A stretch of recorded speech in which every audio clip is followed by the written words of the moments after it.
On the 12th of January, 1995, a convoy made up of 2 park management patrol vehicles and a truck pulling a horse trailer headed toward Yellowstone National Park. Inside the trailer were 8 gray wolves from Canada. They became the first wolves to return after 70 years of extinction in the area. The convoy stopped at the Roosevelt Arch so people could take photos and capture a moment they had been waiting for after 25 years of effort. After 160,000 public comments from more than 40 countries had agreed with the plan. Even so, on the way there, local residents were still angry and protesting. Although the wolves had arrived in Yellowstone, they were not allowed to be released immediately. Each one was carefully fitted with a radio collar, then placed in acclimation pens for about 10 weeks, with almost no contact with humans. 6 more wolves arrived later that same month, bringing the total number of wolves in the first year to 14. In 1996, another 17 wolves were brought into the park. By the end of that year, 31 wolves had returned to Yellowstone. To understand why so many countries supported this effort and why the United States pushed to speed up the release of this wild animal, you first need to look at the ecosystem there. Yellowstone was not as green and healthy as it may look today. If you were an expert, or even if you simply spent a little time learning about it, you would see that at that time, the ecosystem had fallen out of balance. If you walked into Yellowstone in 1994, the one thing you would see almost everywhere was herds of elk. According to records from the U.S. National Park Service, the elk population in the Northern Range had exploded from nearly 10,000 to a record 19,045 animals. Without an apex predator to keep them in check, the elk browsed almost every young shoot as soon as it appeared. Important streamside trees such as willow, aspen, and cottonwood could not recover in time. Ecologist William Ripple from Oregon State University once described many of the forests back then as old, worn down, and almost without any young trees surviving beyond the reach of the elk. The entire riparian ecosystem began to weaken. Birds, fish, and insects lost their shelter. The root systems that held the soil along stream banks slowly eroded. Most importantly, beavers, the ecosystem engineers, lost the food source and key building materials they needed to construct dams. According to the NPS, in 1921, a survey in part of the Northern Range recorded 25 beaver colonies. But by 1953, that number had dropped to only 8 colonies. Without beaver dams, streams flowed faster and carved deeper channels. This lowered the water table and turned rich wetlands into dry, bare grasslands. But wait, was it really the elk's fault? In truth, they were only following their instincts when they had the chance. The real reason this ecosystem collapsed was humans. You heard that right.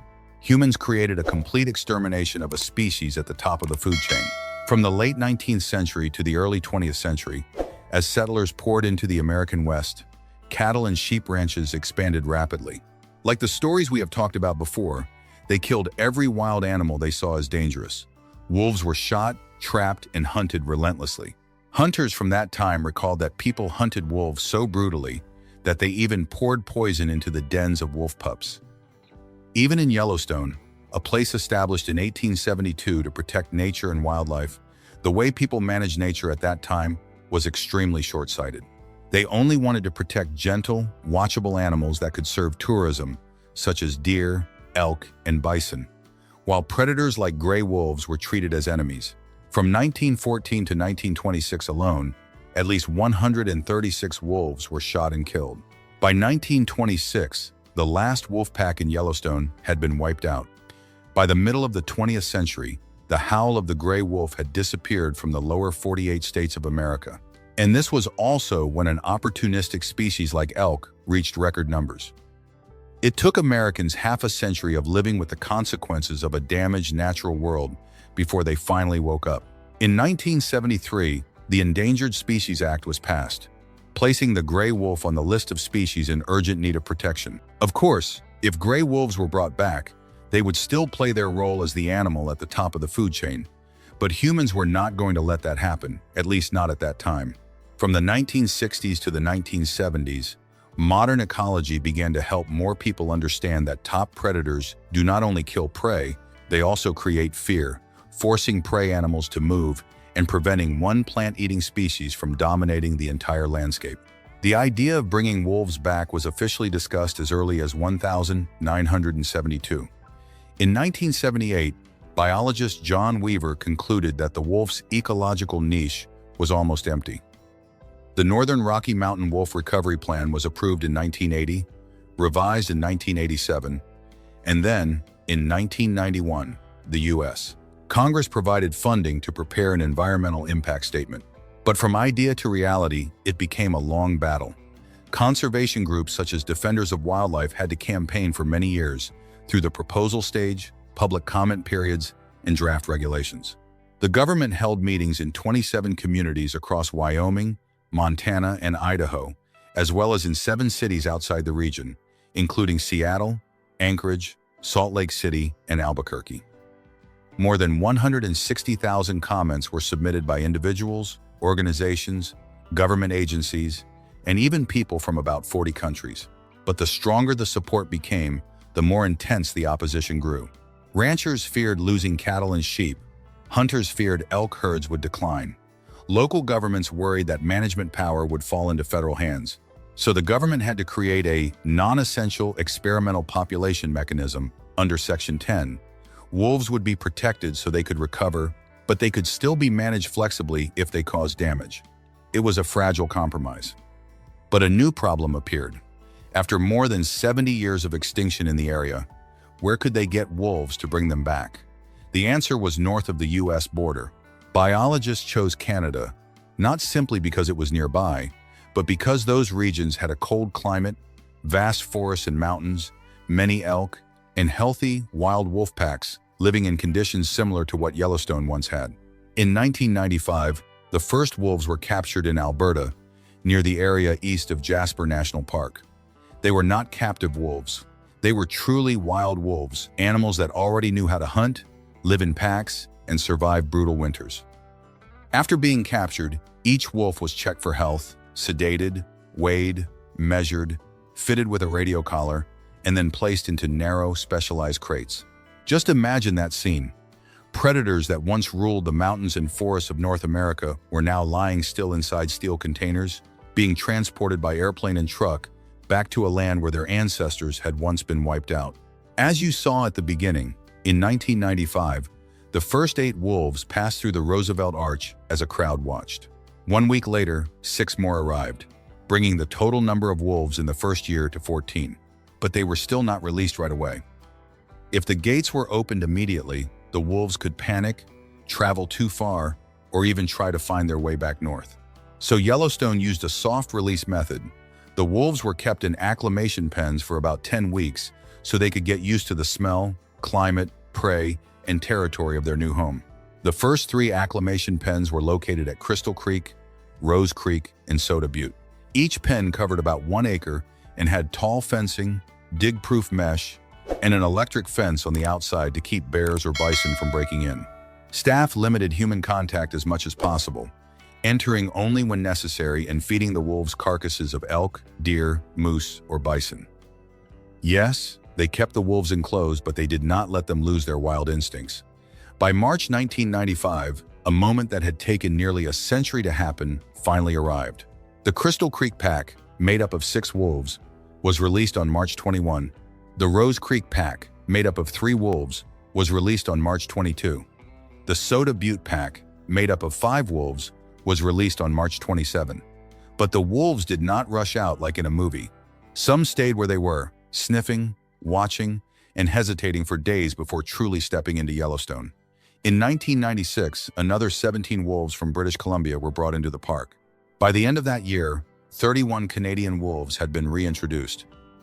In 1997, 10 more wolves from northwestern Montana, known as the Sawtooth Pack, were brought into the recovery program, raising the total number of wolves released into Yellowstone to 41. From that point on, researchers such as Doug Smith and Rick McIntyre, along with filmmakers such as Bob Landis, followed them day by day. But the journey to bring wolves back to Yellowstone was not easy at all. Right after the biologists opened the pens in late March 1995, their biggest fear came true. Wolf No. 10, the alpha male of the Rose Creek Pack, almost immediately headed north, left Yellowstone, and crossed into Montana. His mate, Wolf No. 9, who was pregnant at the time, followed not long after. On the 26th of April, 1995, Near Red Lodge, Montana, wolf number 10 was illegally shot by Chad McKittrick. The man was later sentenced to jail and fined. For a reintroduction program that had only just begun, it was a heavy blow. But Yellowstone had not lost everything. Wolf No. 9 gave birth to 8 pups, one of the first litters born after the species returned. Because she had lost her mate and was at risk of not being able to raise the pups on her own, biologists rescued the mother wolf and her 8 pups, bringing them back to the Rose Creek pen for several months. Those fragile pups later became an important part of the bloodline of many Yellowstone wolf packs. In addition, the wolves reproduced faster than expected. The original plan was to release about 15 wolves each year for 3 to 5 years. But after just 2 years, the program had already exceeded expectations. By the end of 1995, Yellowstone had 21 wolves in 3 packs. By the end of 1996, that number had grown to 51 wolves in 9 packs. In the first 2 years alone, 23 wolf pups were born, 9 in 1995 and 14 in 1996. By the end of 1998, the greater Yellowstone area had about 112 wolves in 11 packs.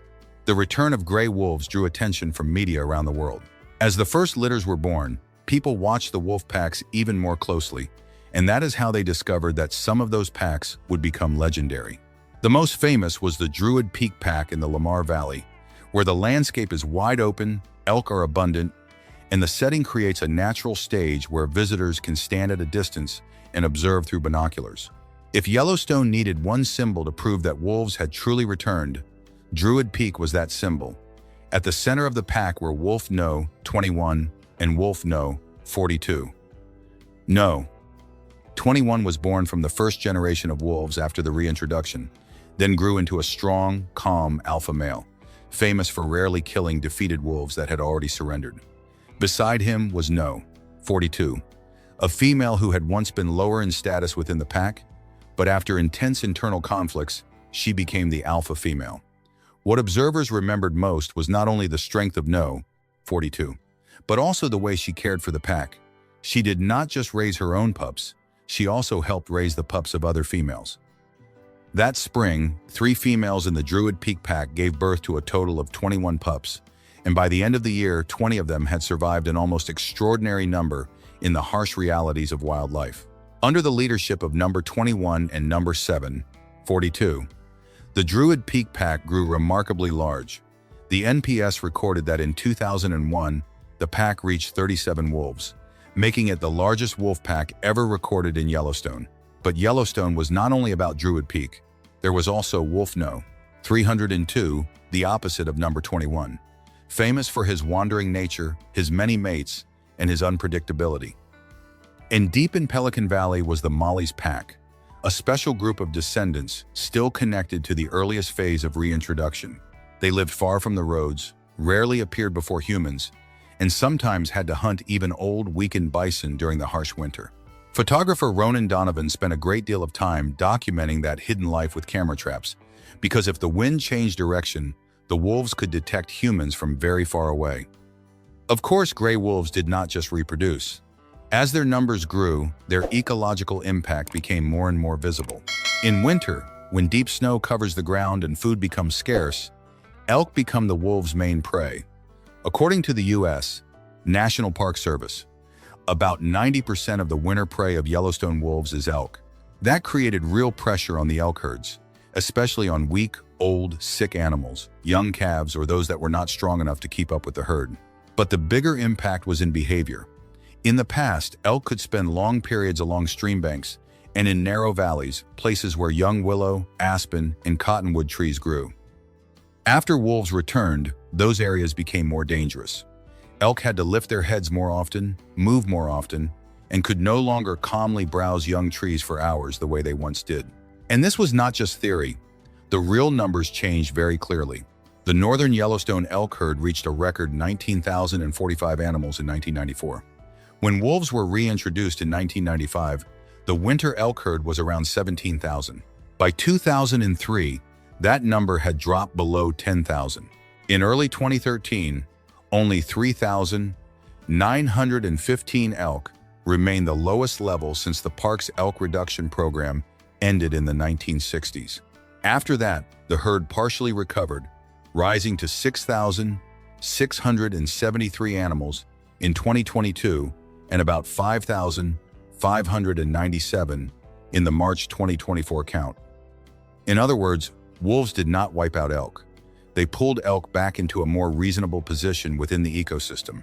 As elk became less dominant and as browsing pressure decreased in some areas, willow, aspen, and cottonwood began to grow taller again. The NPS recorded that from 1999 to 2013, researchers monitored 113 aspen sites in the northern range and found that the percentage of aspen stems browsed by elk declined as elk numbers fell.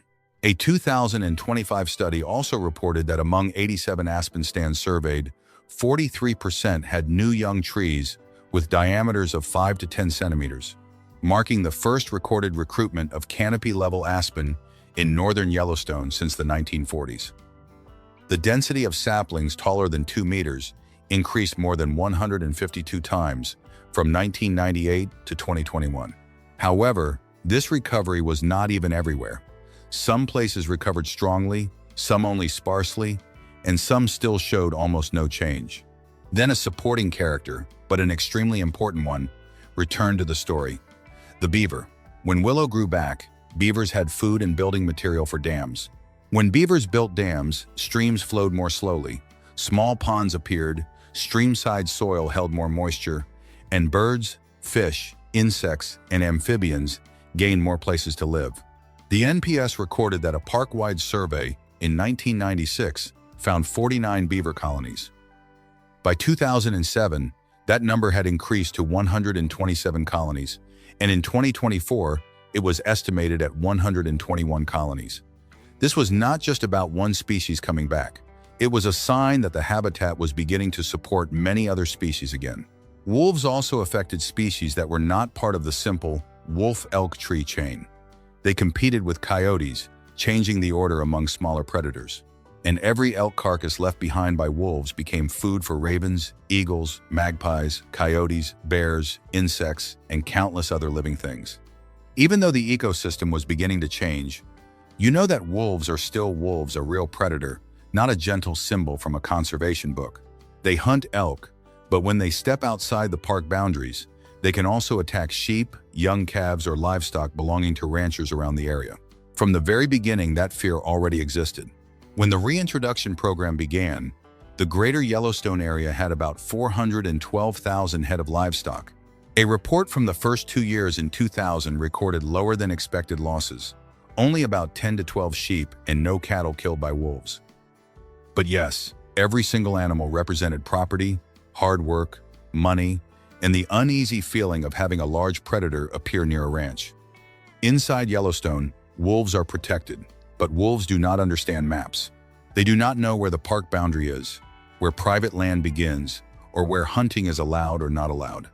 They follow the scent of elk, their territory, and their survival instincts. When they leave Yellowstone, they enter a completely different world: Montana, Wyoming, and Idaho, where state laws may allow wolf control or wolf hunting under annual quotas. For humans, the risk of being attacked by a wolf is very rare, but that does not mean this animal is harmless. Wolves are large, wild animals. They live in packs, have real hunting power, and must be kept at a distance. So the same wolf can carry two opposite images. Inside the park, it is a symbol of nature's recovery. Beyond the invisible fence, it can become a source of worry for ranchers, hunters, and local communities. As of now, the story of Yellowstone wolves is still considered one of America's most remarkable conservation success stories. After the initial boom in the late 1990s, the wolf population inside the park entered a more stable phase. According to the Yellowstone Wolf, Cougar, and Elk Project report, by the end of December 2024, Yellowstone had 108 wolves living mainly within the park's boundaries. They were divided into 9 packs, including 7 breeding pairs. The smallest pack had 4 wolves, the largest had 25, and the average pack size was about 11.8 wolves. In 2024 alone, at least 41 wolf pups were born in Yellowstone. By the end of the year, 37 of them were still alive, equal to a survival rate of about 90%. This is a very notable number because in the wild, wolf pups must face hunger, cold, disease, territorial conflict, lack of food, and even the risk of being killed by other packs. This shows that Yellowstone does not simply have wolves back again. It now has a population strong enough to reproduce, compete, and survive across multiple generations. But this success is not only ecological, it also created a very unusual economic reversal. In the past, wolves were seen as a burden because people feared they would kill livestock. Today, that same animal has become one of the reasons visitors come to Yellowstone. In Lamar Valley, many people are willing to stand for hours in the cold, carrying binoculars and spotting scopes just to catch sight of a gray wolf moving across a hillside. Economic studies often cite estimates that wolf watching adds about $35.5 million in tourist spending each year to the greater Yellowstone region. Estimates range from $22.4 million to $48.6 million per year. This is not just money from park entrance fees. It is spending that spreads out to hotels, restaurants, gas stations, guides, observation equipment shops, tour operators, and the towns around Yellowstone. In conclusion, the future of Yellowstone's gray wolves is still not a closed story. Inside the park, they are a symbol of nature's recovery, proof that a missing link once taken away by humans can still be returned. But outside Yellowstone's boundaries, the debate continues. How many wolves are enough? Who pays the price when livestock is attacked? And are humans truly ready to live alongside a wild predator? Perhaps the biggest lesson from Yellowstone is not that wolves changed everything, but that nature is always more complicated than we think. When humans interfere in the wrong way, the consequences can last for decades. But when we are patient enough to correct our mistakes, ecosystems still have a chance to heal themselves. What do you think? Should gray wolves be protected more strictly, or should they be controlled to protect ranchers? Leave your opinion in the comments below, and don't forget to subscribe to the channel to keep exploring the strangest nature stories in the world.